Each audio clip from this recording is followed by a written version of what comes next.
ఒక భార్యాభర్త ఒకనాడు కూర్చుని మాట్లాడుకుని అనుకున్నారు, ఇంతకాలం అనేక భోగాలు అనుభవించాం, ఇంకా ఎంతకాలం భోగం అనుభవిస్తాం, అన్ని పిల్లలకి ఇచ్చేసి సంతోషంగా ఇద్దరం కలిసి తీర్థయాత్రలు చేస్తూ భగవన్నామ సంకీర్తనం చేస్తూ దొరికింది తింటూ నదిలో కొట్టుకుపోతున్న రెండు ఎండు పుల్లలలో ఏ పుల్ల ముందు ఎటువైపు వెళ్ళిపోతుందో, ఎవరో ఒకరు ముందు పడిపోవాలిగా, రెండవ వాళ్ళు ఈశ్వరుడి తర్వాత చేరుతారు.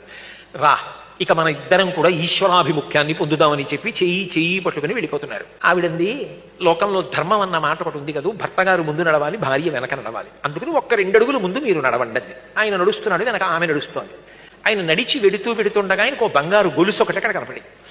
ఆయన ఏం చేశాడంటే టక్కున కాలుతో తొక్కిపట్టి, అమ్మ బాబోయ్ బంగారం గొలుసు, ఇప్పుడు ఇది మా ఆవిడ కానీ చూసిందంటే, ఏమండోయ్ బంగారం గొలుసుని చేత్తో పైకి తీస్తుంది, గొలుసు తీసిన తర్వాత మళ్ళీ బంగారం గుర్తొస్తుంది, బంగారం తర్వాత సంసారం గుర్తొస్తుంది, ఇది మళ్ళీ వెనక్కి వెళ్ళడానికి కారణం అవుతుందేమోనని కాలుతో తొక్కి నించున్నాడు.